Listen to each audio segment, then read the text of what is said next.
कहानी का ये दूसरा भाग देखने से पहले इसका पहला भाग अवश्य देखें। देवराज अपने कमरे में सेजल को सबक सिखाने के बारे में सोच रहा था और सेजल स्कूल जाने के लिए तैयार हो रही थी। तभी निशा भी उसके साथ स्कूल जाने के लिए आ गई थी। कुछ देर में सेजल और निशा अपने स्कूल के लिए निकल गई। दोपहर का वक्त हो रहा था और देवराज जाने के लिए रेडी हो रहा था। देवराज रेडी होकर बाहर आया और सबसे मिलकर अपनी गाड़ी के पास आकर खड़ा हो गया। नौकर ने उसके सामान को गाड़ी में रख दिया। उसने दादी माँ और रुक्मणी जी के पैर छुए। दादी माँ और रुक्मणी जी के सारे अरमानों पर पानी फिर गया था, क्योंकि वो दोनों तो इस बार देवराज की शादी कराने का पूरा प्लान बनाकर बैठी थी। देवराज आया भी तो बस कुछ समय के लिए। देवराज सबको बाय बोलकर कार में बैठ गया और वो वहां से चला गया। देवराज तो चला गया था, पर दादी और रुक्मणी जी उदास हो गई थी। इधर उसके जाते ही सेजल जब घर आई तो उसने चंपा से पूछा, और चंपा, इतना सन्नाटा क्यों है? कहाँ है सब? अपने कमरे में है और कहाँ होंगे? और वो सड़ू कहाँ है? कौन? देवराज भैया? हाँ वही। ये कहते हुए वो चंपा के साथ अपने कमरे में आ गई। अरे, उन्हें जाना था तो वो चले गए। अभी तक तो उनकी फ्लाइट भी जाने वाली होगी। क्या वो चले गए? सेजल ने चौंकते हुए कहा। उसे ऐसे हैरान परेशान देखकर उसने कहा, क्या हुआ दीदी, आप क्यों ऐसे चौंक रही हैं? कुछ नहीं, तू पानी लेके आ। सेजल के कहने पर वो चली गई। उसके जाते ही सेजल बड़बड़ाने लगी। सुबह उस नंबर पर फोन भी किया था हमने और इतना झूठ भी बोला, फिर भी बात नहीं बनी। सेजल ने हाथ जोड़कर ऊपर देखते हुए कहा, प्लीज भगवान जी, प्लीज उन्हें रोक दो प्लीज। जब जीजा जी आए तो वो उनके साथ आए। प्लीज आप मेरी बात मान लो। मेरे लिए नहीं, आंटी जी के लिए। उन्हें देखा है मैंने ठाकुर साहब का इंतजार करते हुए, पल पल तड़पते हुए। प्लीज भगवान जी, इतनी बात मान लो। वो बस हाथ जोड़े, आंखें बंद किए बोली जा रही थी। तभी चंपा पानी लेकर आई और उसने बताया कि अदिति उसे बुला रही है।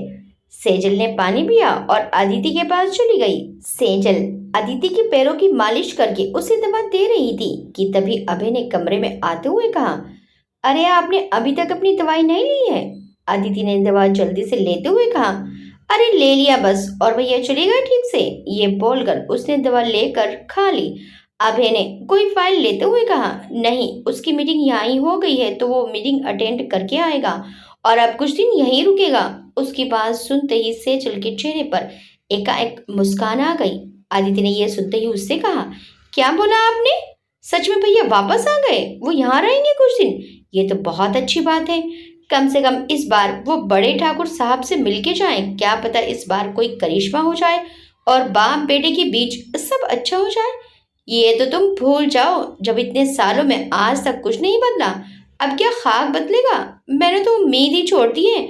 जो जैसे चल रहा है शांति से चलने दो और आप बस अपना ख्याल रखो। ये कहकर अभय फाइल लेकर चला गया। अभय का जैसलमेर में ही एक हैंडलूम का बिजनेस था, जहां पर औरतों को काम पर रखा जाता था और हाथों से बने कपड़े बनाए जाते थे, राजस्थानी कारीगरी के साथ।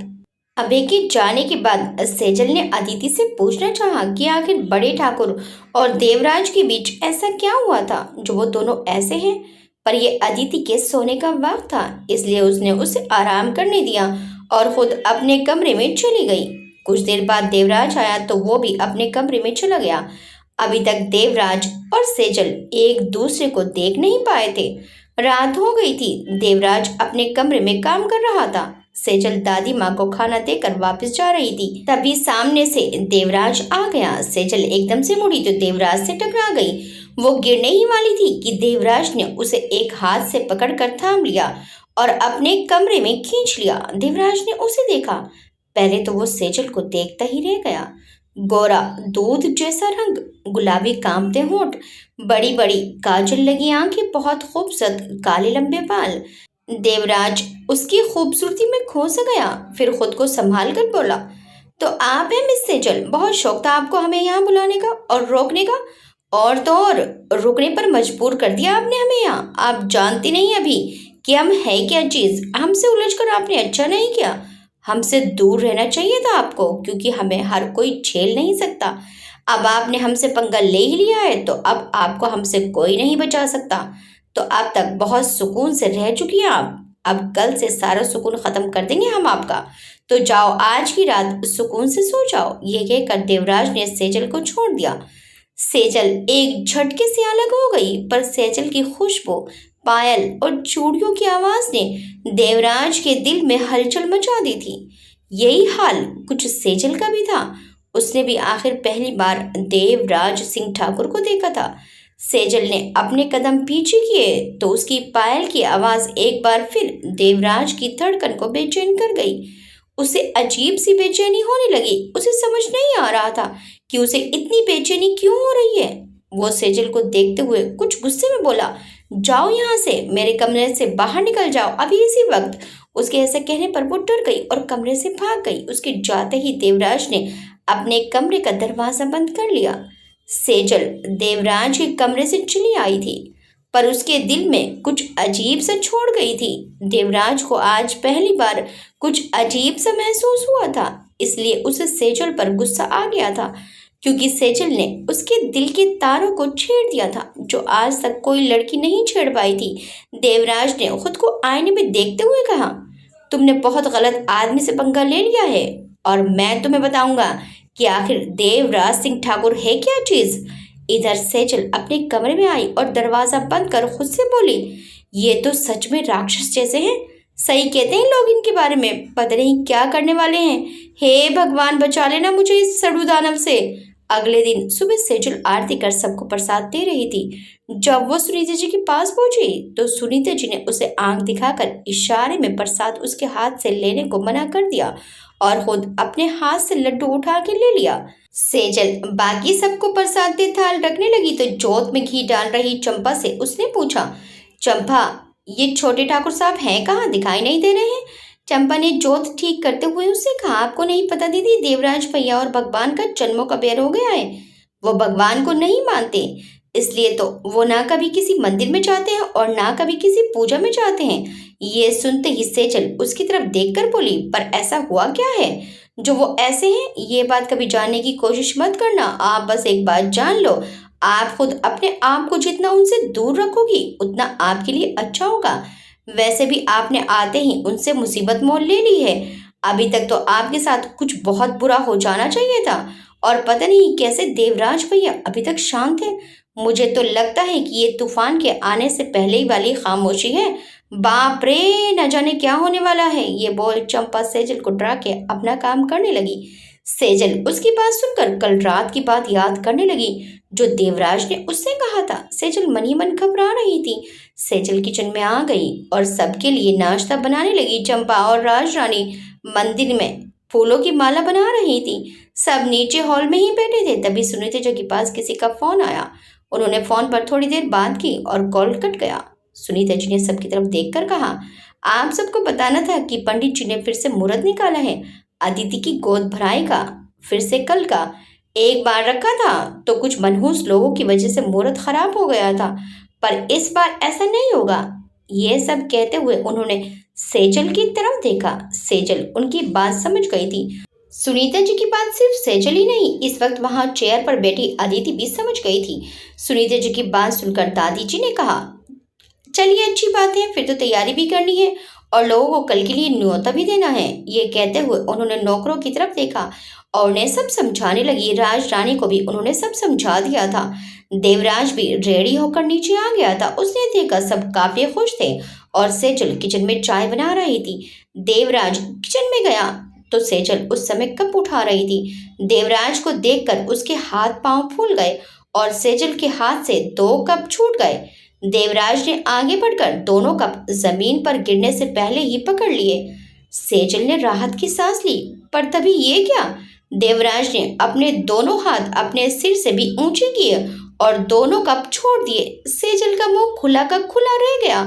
ज्यादा ऊपर से गिरने की वजह से कप टूटने की आवाज बहुत तेज आई। सबका ध्यान किचन की तरफ गया तो देवराज ने जोर से कहा, ये क्या किया तुमने? माँ के मनपसंद टी सेट के कप तोड़ दिए। और ये कहकर वो किचन से बाहर आ गया और जाकर रुक्मणी जी से कहा कि सेजल ने आपके महंगे मनपसंद टी सेट के 2 कप तोड़ दिए। जिस पर दादी और रुक्मणी जी ने तो कह दिया कि कोई बात नहीं, पर सुनीता जी भड़क गई और जोर से बोली, इस मनहूस लड़की से तो कोई काम सही से नहीं होता, जब देखो नुकसान करती रहती है। अदिति ने अपनी माँ को शांत करते हुए कहा, कोई बात नहीं माँ, हो जाता है कभी कभी। सेजल की शक्ल देखने लायक हो गई थी। तभी सेजल की रोनी सी शक्ल को देखकर देवराज के दिमाग में एक ख्याल आया। उसने रुक्मणी जी के पास बैठते हुए उनसे कहा, माँ मुझे मेरे कमरे में रहना है, तो प्लीज उसे तैयार करा दे आज ही, और शाम तक मुझे कमरा ठीक चाहिए, मैं यहाँ नहीं रहना चाहता। सेजल ने उसकी ये बात सुनकर उसकी तरफ नहीं देखा, वो बस अपने काम में लगी रही। रुक्मणी जी ने देवराज के ये कहने पर उससे कहा, पर बेटा कल आपकी भाभी की गोद भराई है तो आप 2 दिन और रुक जाए। तो वो इतना बोल ही रही थी कि तभी सुनीता जी ने कहा, अरे बेटा तुम चिंता मत करो, सेजल है ना वो कर देगी, और चंपा भी तो है, उसके साथ दोनों शाम तक मिलकर तुम्हारा कमरा ठीक कर देंगी। उनके ये कहने पर सलोनी ने उनसे कहा, पर माँ सेजल को स्कूल जाना है और उसे आते हुए दोपहर हो जाती है, तो वो कैसे करेगी। देवर जी आप 2 दिन और रुक जाएंगे क्या। ओके, मैं 2 दिन कहीं और रह लूंगा, पर यहाँ इस हवेली में नहीं रहूंगा। देवराज के ये कहने पर सेजल ने खड़े होते हुए उनसे कहा, आपको कहीं जाने की जरूरत नहीं है, मैं स्कूल से आकर सब ठीक कर दूंगी, आपको अपना कमरा मिल जाएगा शाम तक। ये बोलकर वो फिर से काम में लग गई। चंपा ने सेजल की बात सुनकर उसे देखकर कहा, भाभी की माँ कम थी जो आप भी आ गए छोटे ठाकुर। अरे सेजल दीदी इसलिए बोलती हूँ कि सोच के बोला करें, पर नहीं आपको तो सुनना ही नहीं है, भुग दो आप। सेजल ने अदिति से कहा, दीदी हम स्कूल जा रहे हैं, और अपने कमरे में जाने लगी तो देवराज ने अदिति से कहा, भाभी मैं किसी काम से शहर की तरफ ही जा रहा था, बोलो तो आपकी बहन को छोड़ दूं। ये सुनते ही सेजल और चंपा एक दूसरे को देखने लगी। चंपा ने मन में कहा, लगता है देवराज भैया पूरी तैयारी से आए हैं, बेचारी सेजल दीदी अब क्या होगा इनका। अदिति ने देवराज की बात पर सेजल से कहा, सेजल आप और निशा देवर जी के साथ ही चली जाओ, वैसे भी निशा की स्कूटी खराब है तो तुम दोनों को बस से ही जाना पड़ेगा, अच्छा होगा तुम दोनों को आज देवर जी ही छोड़ दें। उसकी बात पर सेजल को मानना पड़ा। देवराज एक शातिर हंसी के साथ उसके सामने से गुजर गया। सेजल उसे जाते हुए देख रही थी। सेजल अपने कमरे में अपना बैग लेने गई तो निशा का कॉल आ गया कि आज वे स्कूल नहीं जा रही है। सेजल की हालत खराब हो गई कि अब उसे देवराज के साथ अकेले जाना पड़ेगा। सेजल जब बाहर आई तो देवराज गाड़ी में बैठा उसका इंतजार कर रहा था। सेजल आकर उसके बगल वाली सीट पर बैठ गई। सेजल को अकेले देखकर देवराज के चेहरे पर एक खतरनाक टेढ़ी स्माइल आ गई। देवराज ने गाड़ी स्टार्ट की और स्पीड से वहां से निकल गया। सेजल दिल ही दिल में घबरा रही थी। देवराज बहुत स्पीड में गाड़ी चला रहा था। उसने बीच रास्ते में गाड़ी रोकी तो सेजल घबरा गई। सेजल सामने देख रही थी, पूरे रास्ते पर एक भी आदमी नहीं था और दूर दूर तक बस था तो सन्नाटा और रेत। सेजल की जान तो गले तक आ गई थी। उसने मन में कहा, भगवान जी क्या करने चाह रहा है ये डेविल खड़ूस। देवराज गाड़ी से उतरा और उसकी तरफ का दरवाजा खोलकर उसे बाहर उतरने को कहा। सेजल उसके कहने पर उतर के नीचे खड़ी हो गई। देवराज उसके नजदीक आते हुए उससे बोला, क्या बोला था आपने हमें, डेविल, राक्षस, दुष्ट, दानव हूँ। अब मैं तुम्हें बताता हूँ कि इसका मतलब क्या होता है। ये कहते हुए देवराज उसके बहुत करीब आ गया था। सेजल घबराई सी बस खड़ी थी। वो इतनी डरी हुई थी कि उसके हाथ पैर कांप रहे थे। देवराज ने उसकी तरफ देखते हुए कहा, ये देख रही हो, यहाँ आपको कुछ नहीं मिलने वाला और यहाँ से आपका स्कूल कम से कम 3-4 किलोमीटर दूर है। तो अब आप यहाँ से चलना शुरू करो और तब तक रुकना मत जब तक मैं ना कहूँ यह तुम्हारा स्कूल ना आ जाए। तो अब चलना शुरू करो। देवराज उससे ये कहकर दूर हो गया। सेजल उसकी बात पर उसे हैरानी से देखे जा रही थी। उसने उसे देखते हुए कहा, अगर मैं ना जाऊं तो। उसकी बात सुन देवराज हंसने लगा और हंसना रोक उसे देखते हुए बोला, तो जो कल गोद भराई होने वाली है वो नहीं होगी, मैं उसे बहुत प्यार से रोक दूंगा। क्या तुम ये चाहती हो कि ये गोद भराई रुक जाए या कुछ बहुत बुरा हो जाए।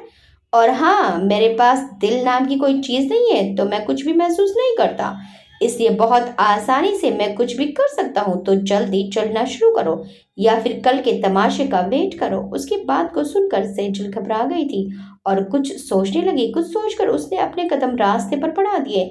देवराज वापस से आकर गाड़ी में बैठ गया। सेजल चलते चलते आधे रास्ते चली आई थी। राजस्थान की गर्मी में उसका बदन जैसे झुलस रहा था। कहा जाता है जितनी यहाँ की रातें ठंडी होती हैं उतनी यहाँ का दिन गर्म, और अभी तो ठंड बस शुरू ही हुई थी तो सूरज की तपन अभी भी बहुत तेज थी।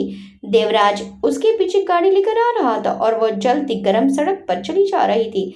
देवराज का गुस्सा जैसे शांत नहीं हो रहा था। तभी उसने देखा कि सेजल चक्कर खाकर गिरने वाली है, तो उसने गाड़ी रोकी और भाग के उसके पास आ गया और उसे अपनी बाहों में थाम लिया। सेजल आंखें बंद किए उसकी बाहों में थी। वो बेहोश हो चुकी थी। एक तो सुबह से उसने कुछ खाया नहीं था, उस पर ऐसे उसे गर्मी में चलना पड़ा तो उसे चक्कर आ गया। देवराज ने उसे गोद में उठाया और गाड़ी में बैठा के उसके बैग से ही पानी निकालकर उस पर डाला। सेजल की जब आंखें खुली तो उसने देखा देवराज उसके सामने खड़ा था। देवराज ने उसे बोतल का पानी दिया और दरवाजा बंद करके उसकी तरफ का आकर ड्राइविंग सीट पर बैठ गया। उसने गाड़ी स्टार्ट की और उसकी तरफ बिना देखे बोला, सीट बेल्ट लगाओ। और इतना कहकर 1 मिनट इंतजार किया। जब उसने नहीं लगाया तो ऐसे ही उसने स्पीड में गाड़ी को चला दिया।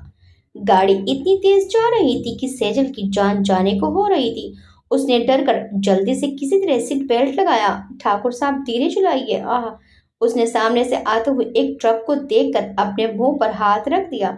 पर देवराज तो बस गुस्से में गाड़ी को चलाई जा रहा था। उस पर कोई फर्क नहीं पड़ रहा था कि क्या हो रहा है और क्या नहीं। उसने हवेली के गेट पर आकर गाड़ी रोकी तो सेजल ने जल्दी से सीट बेल्ट खोली और अपना बैग लेकर वहां से भाग गई। देवराज उसे भाग के जाते हुए गुस्से में देख रहा था। जब सेजल जल्दी हवेली वापस आ गई तो सबने उससे पूछा कि वो इतनी जल्दी वापस क्यों आ गई, तो उसने बोला कि आज छुट्टी जल्दी हो गई। सबके जाने के बाद चंपा उसके पास आई और उसका हाथ पकड़कर उसे उसके कमरे में ले गई और दरवाजा बंद करते हुए उससे पूछा, दीदी सच बताओ क्या बात है जो आप ऐसे जल्दी चली आई? क्या किया ठाकुर साहब ने? उसके कहने पर सेजल बिस्तर पर बैठकर अपने पैरों को देखने लगी जिसमें छाले पड़ गए थे। ये देखकर चंपा ने हैरान होकर उससे कहा, दीदी ये क्या हुआ, ये कैसे हुआ? सेजल बस अपने छाले देखे जा रही थी। चंपा ने उसे देखकर फिर से कहा, क्या ये सब छोटे ठाकुर साहब ने किया? उसके ये पूछने पर भी सेजल खामोश रही। इस बार चंपा ने गुस्से में कहा, दीदी कुछ पूछ रही हूँ, बताओगी कुछ आप? जब तू जानती है तो पूछ क्यों रही है? जो जाकर बर्फ और दवा ले आ। उसके कहने पर चंपा चली गई। सेजल ने दवाई लगाने के कुछ देर बाद आराम किया। फिर चंपा के साथ हवेली के पीछे वाले हिस्से में आई। हवेली के पीछे का हिस्सा हमेशा सुनसान रहता था। घर के सभी लोग हवेली के आगे के हिस्से में रहते थे। हवेली का ये पीछे का हिस्सा अक्सर बंद रहता था। चंपा ने अपने साथ लाई चाबी से गेट खोला और अंदर चली गई। सेजल भी उसके पीछे उसके साथ चल दी। चंपा ने लाइट्स ऑन की तो सेजल ने देखा ये काफी अच्छी जगह थी। 3-4 कमरे थे, बहुत प्यारा सा गार्डन था और काफी पेड़ पौधे थे और उनसे निकलती लताएं जो कि छत तक जा रही थी। हवेली का ये हिस्सा देवराज के दादाजी ठाकुर वीरेंद्र सिंह ने देवराज के लिए बनवाया था। सेजल ने चारों तरफ देखते हुए कहा, चंपा छोटे ठाकुर साहब यहाँ अकेले क्यों रहते हैं? वो वहां उस हवेली में भी तो रह सकते हैं ना, तो फिर यहाँ ऐसे रहना? उसकी बात पर चंपा उसे देखने लगी। सेजल ने चंपा को देखते हुए फिर से पूछा, पर छोटे ठाकुर यहाँ इस हिस्से में ही क्यों रहते हैं? आखिर ऐसा क्या हुआ जो वो अपने पिता से इतनी नफरत करते हैं? क्या हुआ था 14 साल पहले ऐसा? चंपा उसे देखकर वहीं आंगन में सीढ़ियों पर बैठ गई और उसकी तरफ देखकर बोली, दीदी बस ये समझ लो इस हवेली की खुशियों को जैसे 14 साल पहले किसी की बहुत बुरी तरह से नजर लग गई। इतना अच्छे से सब चल रहा था। देवराज भैया तो बहुत प्यार करते थे अपने पिताजी से और ठाकुर साहब भी उन पर जान देते थे, या ये बोलूं आज भी देते हैं। आखिर देवराज भैया को उन्होंने बहुत मन्नतों से पाया था। जब ये सब हुआ तब देवराज भैया की उम्र 16 साल की थी। वो छुट्टियों में अपने हॉस्टल से यहाँ रहने के लिए आए थे। बहुत खुश होते थे देवराज भैया जब यहाँ रहने आते थे, पर जैसे उस साल कुछ ऐसा था जो सब कुछ अपने साथ उड़ा कर ले गया। देवराज घर आया हुआ था और अपने भाई अभय के साथ ही ज्यादा रहता था। वैसे अभय विनय का छोटा भाई था, पर दोनों में जमीन आसमान का फर्क था। विनय जितना कमीना था, अभय का स्वभाव उतना ही अच्छा था, इसलिए विनय से ज्यादा सब अभय को चाहते थे। देवराज में दादा ठाकुर और ठाकुर राजवीर सिंह की जान बसती थी। पंडित जी घर आए हुए थे। दादा ठाकुर जी ने पुरोहित जी से पूछा, कब का मुहूर्त निकला है पूजा के लिए? पुरोहित जी ने उनकी तरफ देखकर कहा, जी परसों का निकला है बड़े ठाकुर साहब। आप बस तैयारी कर लें, मैं आकर पूजा करा दूंगा। और हाँ, पूजा का वक्त प्रातः काल में है, 4 बजे, तो आप सबको भी वक्त से यहाँ पर रहना होगा। ये बोलकर पुरोहित जी वहां से चले गए। दादा ठाकुर ने रात के खाने पर सबको ये बता दिया कि किसको क्या काम देखना है, और तैयारी अगले दिन से शुरू हो गई। देवराज बहुत खुश था क्योंकि ये हॉस्टल जाने के बाद उसकी पहली पूजा थी। वो आदित्य के साथ मिलकर सारा काम करवाने लगा। अगली सुबह हवेली में पूजा हो रही थी। सब साथ बैठे आहुति दे रहे थे। तभी किसी लड़की की आवाज आई, रुक जाओ, ये पूजा नहीं हो सकती। ये आवाज सुनकर सब दरवाजे की तरफ देखने लगे। दरवाजे पर एक लड़की राजस्थानी लिबास पहने, सर पर हल्का सा पल्लू और एक कपड़े की गठरी लिए खड़ी थी। सब उसके ऐसे कहने पर खड़े हो गए और वो लड़की अंदर आ गई। दादा ठाकुर ने उसे देखकर कहा, कौन हो तुम जो इस तरह से आकर पूजा में विघ्न डाल दिया? तुम्हें पता है कितना बड़ा अपशकुन किया है तुमने? उस लड़की ने सामने देखते हुए सबसे कहा, मेरा नाम मल्लिका है और मैं ठाकुर राजवीर सिंह के बच्चे की मां बनने वाली हूँ। ये सुनते ही वहां पर खड़ा हर इंसान शॉक्ड था। रुक्मणी जी और देवराज के पैरों तले तो जैसे जमीन ही खिसक गई थी। वो दोनों एकटक फैली हुई नजरों से उसे देख रहे थे। ये सुनते ही दादा ठाकुर ने ऊंची आवाज में उससे कहा, ये क्या बकवास कर रही हो? तुम जानती भी हो तुम क्या कह रही हो? मल्लिका ने उन्हें देखते हुए कहा, मेरी जबान काट देना अगर मैं झूठ बोलूं तो। मैं ठाकुर राजवीर सिंह के पास मदद मांगने के लिए आई थी। मेरी जमीन पर मेरे पड़ोसी ने कब्जा कर लिया था। ठाकुर साहब ने मेरी मदद की और मेरी जमीन छुड़वा दी। 2 महीने पहले की बात है। एक रात ठाकुर साहब घर आए। बहुत तूफानी रात थी और ठाकुर साहब तूफान में फंस गए थे।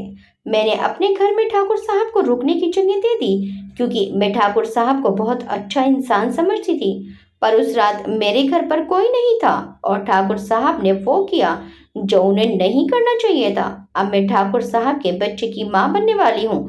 ठाकुर साहब उस दिन थोड़े नशे में भी थे, तब इनको खुद का होश नहीं था, तो ये याद कैसे होगा कि उस रात क्या हुआ था? पर मैं सच बोल रही हूँ बड़े ठाकुर, ये ठाकुर राजवीर सिंह की ही औलाद है जो मेरी कोख में पल रहा है। और इस बात का मैं सबूत तो नहीं दे सकती हूँ, पर सच्ची बात तो यही है कि मैं इनके बच्चे की मां बनने वाली हूँ और मैं यहाँ बस अपने बच्चे का अधिकार और उसके लिए उसके पिता का नाम लेने आई हूँ जो ठाकुर राजवीर सिंह को मुझे देना ही होगा।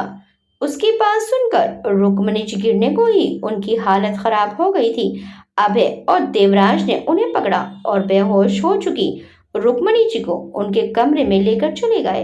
देवराज का गुस्सा उस वक्त 7वें आसमान पर था। दादी रुक्मणी जी के पास थी। वो भी ये सुनकर बहुत घबरा गई थी।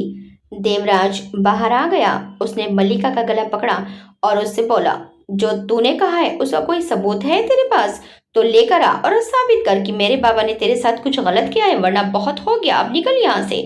ये कहते हुए देवराज ने उसकी गर्दन छोड़ी तो उसने सांस लेते हुए उससे कहा, मेरे पास सबूत नहीं तो क्या मेरा फैसला भी नहीं होगा? सुना था इस हवेली में फैसले बहुत ही सच्चे होते हैं, किसी के साथ यहाँ अन्याय नहीं होता। पर आज मैं पहली होंगी जो इस दहलीज से बिना न्याय के जाऊंगी। उसकी बात सुनकर दादा ठाकुर को गुस्सा आ गया। उन्होंने गुस्से में मल्लिका की तरफ देखकर कहा, यहाँ हमेशा सबके साथ न्याय होता है और आज भी होगा, और आज का न्याय भी हम खुद करेंगे, तो बिठाई जाए बैठक। ये बोलकर दादा ठाकुर ने हवेली के बाहर इस सुनवाई के लिए सभी को इकट्ठा किया। रुक्मणी जी को जब होश आया तो उन्हें पता चला कि बड़े ठाकुर ने बैठक बुलाई है, तो वो काफी डर गई और भागकर दरवाजे पर चली आई। उन्हें ऐसे आधा देखकर दादी और उनकी देवरानी ने उन्हें पकड़ लिया। रुक्मणी जी भी खड़ी देख रही थी कि आज न्याय करने वाला खुद मुलजिम बन के खड़ा था और बाप अपने बेटे का फैसला करने बैठा था। जब फैसला होने लगा तो मल्लिका तो जैसे अपनी तरफ से पूरी तैयारी में आई थी, उसने ऐसी ऐसी बातें बताई जिस पर सभी ने यकीन किया।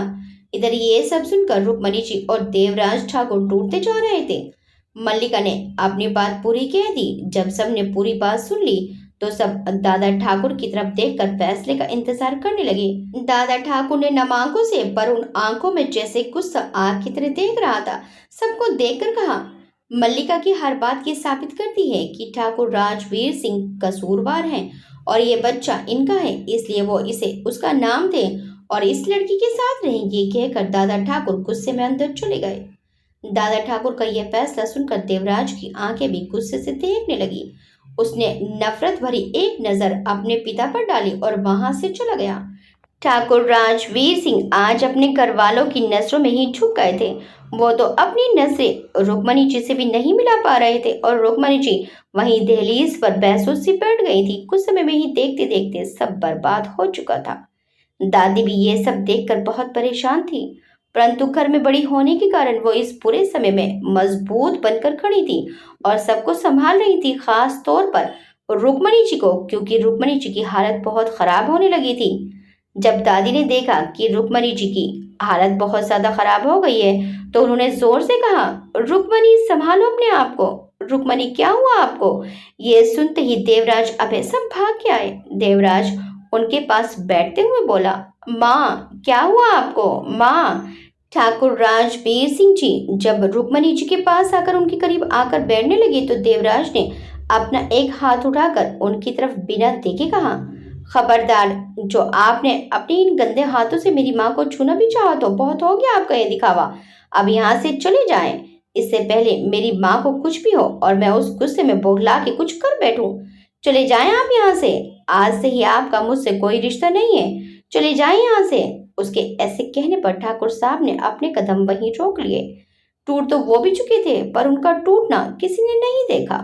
देवराज अपनी माँ को लेकर अंदर चला गया। दादा ठाकुर के फैसले के बाद ठाकुर साहब ने हवेली छोड़ दी। दादा ठाकुर ने ये फैसला तो दे दिया था पर वो भी बहुत दुखी थे और उनकी उम्र भी अच्छी हो गई थी। वे ये सदमा झेल नहीं पा रहे थे और इस फैसले को करने के बाद बहुत बीमार रहने लगे थे। उन्हें अपने बेटे की जुदाई भी बहुत तड़पाती थी और दादी माँ तो अपने बेटे से जुदाई तो झेल ही रही थी, साथ में अपने पति को भी संभाल रही थी। पर होनी को कौन टाल सकता है। एक साल के अंदर अंदर दादा ठाकुर सबको छोड़कर इस दुनिया से चले गए। हवेली में वीरानी छा गई। बड़े ठाकुर साहब आए और दादा ठाकुर साहब के दाह संस्कार की सारी क्रियाएं करके दादा की 13वीं के बाद चले गए। दादा ठाकुर साहब ने तो बहुत साल पहले ही घर परिवार कारोबार सबकी सारी जिम्मेदारी ठाकुर राजवीर सिंह जी को ही सौंप दी थी और छोटे ठाकुर रणधीर सिंह जी तो हमेशा अपने बड़े भाई के पीछे चलने वाले आज्ञाकारी भाई थे। उन्होंने इतना सब कुछ होने के बाद भी अपने भाई का साथ नहीं छोड़ा और जैसे पहले सब कुछ चलता था वैसे ही बाद में भी चलता रहा। अब बड़े ठाकुर साहब बस पूजा के वक्त ही आते थे और कुछ दिन सबके साथ रहकर चले जाते थे, पर इन 14 सालों में बाप ने बेटे को और बेटे ने बाप को नहीं देखा है। देवराज बड़े ठाकुर को अपनी माँ का गुनहगार और उनकी खुशियों को निगल जाने वाला मानते हैं। उसके बाद देवराज वापस हॉस्टल चला गया और वो भी बस साल में एक बार आते हैं। इस हादसे ने देवराज को बहुत बदल दिया है। वो अब पहले वाला देवराज नहीं रहा। देवराज अब गुस्से से भरा रहता है, ज्यादा किसी से बात नहीं करता और यहाँ हवेली में तो जैसे वो आना ही नहीं चाहता। वो अगर यहाँ आता भी है तो बस माँ और दादी की वजह से।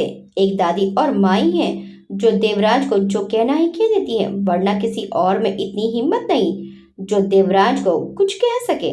चंपा ने सेजल को देखते हुए कहा, क्या बताऊं दीदी, मल्लिका क्या आई, उसने सबकी जिंदगी को बेरंग बेरस कर दिया। सच में जब ये मरेगी ना तो इसे पानी देने वाला भी कोई नहीं होगा, कीड़े पड़ेंगे इसके। सेजल ने चंपा को देखकर बोला, तो मतलब ठाकुर साहब का एक और बच्चा है, तो क्या वो आता है यहाँ पर? अरे कहाँ से आएगा, वो तो पैदा ही नहीं हुआ। जब दूसरे के साथ गलत करेगी तब खुद के साथ कैसे अच्छा होगा। हवेली से जाने के कुछ दिन बाद पता चला कि वो बच्चा नहीं रहा। ये कहते हुए चंपा अंदर आकर सोफे पर से चादर हटा के साफ करने लगी। सेजल उसके साथ काम करते हुए उससे बोली, और ये हवेली का ये हिस्सा? चंपा ने सफाई करते हुए कहा, यह हवेली के पीछे का ये हिस्सा तो दादा ठाकुर ने बनवाया था देवराज भैया के लिए, क्योंकि उन्हें अपने पोते के बारे में पता था कि वो अपने पिता से बहुत नाराज है। दोनों बाप बेटे में कोई भी टकराव की स्थिति ना हो, इसीलिए बनवाया था। बड़े ठाकुर जब आते हैं तो हवेली में रहते हैं और जब भी देवराज भैया आते हैं तो वो यहीं रुकते हैं। बड़ी माँ ने उनसे बहुत कहा कि वो हवेली में यहीं रहे, पर उन्होंने नहीं माना। और अब एक और सवाल नहीं दीदी, जल्दी से काम खत्म करो और चलो। वैसे भी आपके पैर ठीक नहीं है, आपको आराम करना चाहिए। ये सुनकर सेजल काम करने लगी, पर उसके मन में बहुत सारे सवाल थे। वो चंपा के साथ मिलकर घर को ठीक कर रही थी। चंपा सोफे से कपड़े हटा के छटक रही थी और उन्हें एक कोने में रख रही थी। चंपा ने सेजल को देखकर कहा, दीदी आप सेजल भैया के कमरे को साफ कर दे, मैं यहाँ देख लेती हूँ। उसके कहने पर सेजल ने उससे पूछा, कौन सा कमरा है उनका? चंपा ने सामने कमरे की तरफ इशारा करते हुए उससे कहा, ये वाला है दीदी, और हाँ याद रहे एक भी सामान तोड़ना मत, और ना ही कोई सामान इधर से उधर करना। जो चीज जहां से उठाना वहीं रखना, वरना भैया बहुत गुस्सा होंगे। उसकी बात सुनकर सेजल कमरे में जाते हुए बोली, तुम्हारे भैया को कुछ और आता है गुस्सा करने के अलावा? ठीक नाम रखा है हमने उनका, गुस्सेल सिंह ठाकुर। गुस्सा तो जैसे उनका प्रिय मित्र है जिसे वो साथ लेकर अपने सीने से लगाकर घूमते हैं। न जाने क्या खाकर पैदा किया था आंटी जी ने उन्हें। पैदा होने पर शहद चटाने की बजाय करेला चटा दिया था क्या, जो इतने कड़वे करेले जैसे हैं। इतनी कड़वाहट मन में भर रखी है कि दो मीठे शब्द मुंह से नहीं निकलते। ये कहते हुए सेजल देवराज का कमरा साफ किए जा रही थी और जोर जोर से चंपा से बात की जा रही थी। तभी सफाई करते हुए उसके हाथ में देवराज की फोटो फ्रेम आ गई। उसने उसे देखते हुए कहा, देख चंपा, फोटो में कितने प्यारे मासूम दिखते हैं। अगर ये फोटो शादी के लिए भेजा जाए तो कोई भी लड़की मर मिटे, पर कौन जानता होगा कि इस मासूम चेहरे के पीछे कितना बड़ा राक्षस छुपा है, जिसके पास दिल ही नहीं है, जिसके दिल में किसी के लिए प्यार हो ना हो, गुस्सा जरूर है। जब सब प्यार लेने की लाइन में लगे हुए थे तो ये गुस्सा लेने की लाइन में लगे हुए थे, तो सबके बदले का गुस्सा खुद ने ही ले लिया और अब सबको बांट रहे हैं। ये कहते हुए वो हॉल में आए तो देखा देवराज वहीं खड़ा सब सुन रहा था और चंपा खामोश रोनी सूरत बनाए मुंह लटकाए खड़ी थी। देवराज को वहां देखकर सेजल की आंखें फैल गई।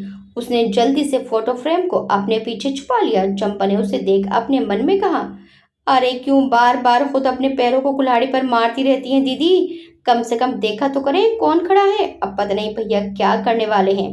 सेजल वैसे ही खड़ी अभी तक देवराज को देख रही थी और घबरा रही थी। देवराज के चेहरे पर गुस्सा था। उसने चंपा को देखकर कहा, चंपा तुम जाओ, छोटी भाभी तुम्हें बुला रही है, जाकर देखो क्या बोल रही है वो। उसके ये कहने पर चंपा ने उससे कहा, पर भैया यहाँ की सफाई, मैंने जो बोला है वो करो। देवराज के ऐसे कहने पर चंपा वहां से चली गई। सेजल अकेली खड़ी अब और ज्यादा घबरा रही थी। देवराज ने उसकी तरफ देखकर कहा, बहुत जबान चलती है तुम्हारी, तो अब हाथ भी चला लो। खड़ी क्या हो, शुरू हो जाओ, सफाई करो, और आज मुझे ये सब साफ चाहिए तो जल्दी करो। ये सुनकर सेजल ने मुंह बनाते हुए कहा, पर मैं इतना सारा कैसे साफ करूंगी? ये तो तुम्हें मेरी तारीफ करने से पहले सोचना चाहिए था। अब शुरू करो, मैं यहीं बैठा हूँ। अगर तुमने कुछ भी गड़बड़ किया तो फिर तुम सोच भी नहीं सकती वो हालत करूंगा तुम्हारी। पता नहीं कहाँ फंस गई हूँ। हद है, ये इंसान कभी कभी तो भूत ही लगता है मुझे। सच में जब भी कुछ बोलती हूँ पता नहीं कहाँ से प्रकट हो जाते हैं अचानक से। ये बोलते हुए वो जा ही रही थी कि तभी उसे सामने से एक मोटी सी छिपकली आते हुए दिखाई दी। उसे देखकर सेजल चिल्लाते हुए देवराज की तरफ भागी और उसके गले लग गई। उसे कस के पकड़कर बोली, छिपकली प्लीज उसे हटाओ प्लीज। सेजल के ऐसे पास आने से देवराज को कुछ अजीब सा लग रहा था। सेजल चिल्लाते हुए उसके सीने से लगी खड़ी थी और देवराज उसके ऐसे पास आने से घबरा गया था। उसने उसे खुद से दूर करते हुए कहा, दूर हटो मुझसे। और ये क्या हरकत है, पागल हो क्या तुम? छिपकली है वो, कोई शेरनी नहीं जो तुम्हें खा के पचा जाएगी। अब शांति से खड़ी रहो, अपने मुंह पर हाथ रखकर मैं भगा कर आता हूँ। ये बोलकर वो कमरे की तरफ चला गया। ये लड़की सच में पागल है। ये कहते हुए देवराज कमरे में गया और छिपकली को कमरे की विंडो से बाहर भगा कर आया। फिर वो सेजल के पास आया और उसे देखकर बोला, जाओ, जिस शेरनी से तुम डर रही थी वो चली गई, अब काम करो जल्दी से। उसकी बात सुनकर सेजल उसे मन में कोसते हुए चली गई। देवराज वहीं सोफे पर बैठ गया। सेजल ने पहले कमरा साफ किया, फिर हॉल साफ किया, फिर किचन, और जब वो फ्री होकर आई तो देखा देवराज आराम से बैठा फोन में गेम खेल रहा था। ये देखते ही उसे गुस्सा तो बहुत आया, पर वो कह भी क्या सकती थी उसे। वो मनी मन में बड़बड़ाते हुए बोली, ये देखो महाराजा साहब को थोड़ी सी भी हेल्प नहीं कराई और यहाँ बैठकर गेम खेलने जा रहा है। उसने अपने हाथों को दबाते हुए कहा, हो ये सब, मैं अब जाऊं, मुझे भूख लगी है और मेरे कपड़े भी बहुत गंदे हो गए हैं। सच में सेजल ने सफाई के साथ अपने कपड़े भी गंदे कर लिए थे। देवराज ने उसकी बात सुनकर उसकी तरफ देखकर कहा, सिर्फ तुम्हारे कपड़े ही नहीं बल्कि तुम्हारा ये चेहरा भी गंदा हो गया है। जाकर पहले मेरे बेड की बेडशीट बदलो और जाकर अपना मुंह धो लो। मैंने बेडशीट बदल दी है, सब काम हो गया है, अब जाऊं? फिर से बदलो, मुझे वो पसंद नहीं है तो चेंज इट। ये बोलकर देवराज ने वापस से अपनी नजरें फोन पर कर ली। सेजल ने उसे देखकर मुंह बनाकर मन में कहा, पता नहीं कितने राक्षस मरे होंगे जो एक देवराज सिंह ठाकुर पैदा हुआ होगा। सच में मन तो होता है इसका गला मैं खुद अपने हाथों से दबा दूं, पर ये सोचते हुए वो कमरे में चली गई। रात हो चुकी थी। कुछ देर बाद एक नौकर खाने की थाली लेकर आया। उसने देवराज को देखकर डरते हुए कहा, मालिक खाना लाया हूँ। देवराज ने फोन से नजर हटाकर उसकी तरफ देखकर कहा, इसे ले जाओ आप और खाने का सामान भिजवा दो। मैं यहाँ सेजल से बनवा लूंगा। और हाँ, छोटी भाभी से बोल देना कि सेजल मेरे लिए खाना बना के खिला के तब आएगी। उसकी बात सुनकर नौकर वापस हवेली में चला गया। जब वो खाना लेकर रसोई घर में पहुंचा तो राज रानी और चंपा वहीं बैठी बाकी सबके लिए खाना निकाल रही थी। जब उन्होंने नौकर को ऐसे वापस खाने की थाली लाते हुए देखा तो उससे राज रानी ने पूछा, भैया ने इतनी जल्दी खाना खा लिया बंसी? बंसी ने उसे देखते हुए कहा, अरे नहीं भाभी, मालिक ने तो खाई नहीं, ऊपर से बोले कि खाने का सामान भिजवा दो, सेजल दीदी से बनवा लेंगे और भाभी से बता देना कि वो उन्हें खाना बनाकर खिलाकर तब आएगी। भाभी दे दो, मैं ले जाऊं जल्दी से, नहीं तो अभी मालिक गुस्सा हो जाएंगे। राज रानी ने जल्दी से सारा सामान नौकरों के हाथों से भिजवा दिया। उनके जाने के बाद चंपा ने राज रानी से कहा, बड़ी भाभी मालिक से बात कर लो ना, नहीं तो मुझे लगता है कि भैया ऐसे ही दीदी को परेशान करते रहेंगे। उनके पैरों में चोट भी लगी है, प्लीज आप बात करो ना। उसके ऐसे कहने पर राज रानी ने उसे कहा, ठीक है तुम यहाँ देखो मैं आती हूँ। ये बोल के वो देवराज के पास जाने लगी तो तभी विनय ने उसे आवाज लगा दिया, राज, अरे और राज, आज खाना दोगी या नहीं? उसकी आवाज सुनकर राज रानी रुक गई। उसने चंपा की तरफ देखा तो उसने उससे कहा, भाभी पहले आप विनय भैया को खाना लगा दो, नहीं तो भैया फिर आपके साथ कुछ कर देंगे, जाओ जल्दी। ये बोल वो खाना निकालने लगी। इधर देवराज के पास जब सारे नौकर सामान लेकर पहुंचे तो उसने सारे सामान को किचन में रखने को कहा। सारे उसकी बात सुनकर किचन में सारा सामान रखकर चले गए। देवराज आराम से बैठा सेजल का इंतजार कर रहा था। जब वो काफी टाइम तक नहीं आई और कोई भी आवाज नहीं सुनाई थी तब देवराज ने कमरे में जाकर देखा तो सेजल बेड पर बैठी सो रही थी। देवराज उसे देखकर बोला, सेजल उठो। उसकी तेज आवाज सुनकर सेजल हड़बड़ाकर उठ गई। उसने देवराज को देखकर झुंझलाकर कहा, नहीं अब मैं कुछ नहीं करूंगी, नहीं फिर से नहीं। देखो ठाकुर साहब, अब मुझे माफ कर दो, मैं बहुत थक गई हूँ, मैंने आपका सारा काम कर दिया, अब मुझे परेशान मत करो, मुझे सोने दो। ये बोलकर वो वापस से उसी के बिस्तर पर लेटकर सो गई। देवराज ने जब ये देखा तो वो फिर से उसे उठाने लगा, पर सेजल थकान की वजह से गहरी नींद में चली गई थी। देवराज ने उसे ऐसे यहाँ सोते देखा तो उसे थोड़ा डर लगा, क्योंकि सेजल उसके कमरे में सो रही थी और इस समय यहाँ उसके और सेजल के अलावा और कोई नहीं था। उसने ये सोचकर उसे उठाने की कोशिश की पर वो नहीं उठी। ये देख वो और भी परेशान हो गया। सेजल देवराज के कमरे में मजे से सो रही थी, पर देवराज उसे कमरे में ऐसे सोते देखकर घबरा गया था। उसने कई बार और सेजल को जगाने की कोशिश की पर सेजल थी कि उठने का नाम ही नहीं ले रही थी। तभी खिड़की से आती ठंडी हवा सेजल के बदन को छू गई और उसने ठंड की वजह से अपने पैर सिकोड़ लिए। देवराज ने जब ये देखा तो उसने सेजल को उठाने की कोशिश छोड़कर सोती हुई सेजल पर कंबल डाल दिया। देवराज ने उसके चेहरे पर आए बालों को हटाया। उसने ध्यान से उसके चेहरे को देखा। इस वक्त भी सेजल के चेहरे पर कहीं न कहीं धूल लगी हुई थी। देवराज ने सोती हुई सेजल के गालों पर लगे धूल को अपने हाथों से साफ करते हुए बहुत ध्यान से देखा। आगे क्या होगा? अब देवराज सेजल के साथ क्या करेगा? क्या देवराज के दिल में सेजल के लिए प्यार का एहसास जाग जाएगा? जानने के लिए देखिए इस कहानी का अगला भाग। आपको ये कहानी कैसी लगी हमें कमेंट करके जरूर बताइएगा। वीडियो चल गई तो वीडियो को लाइक शेयर सब्सक्राइब करना मत भूलिएगा। मिलते हैं इस कहानी के अगले भाग में। Till then bye bye.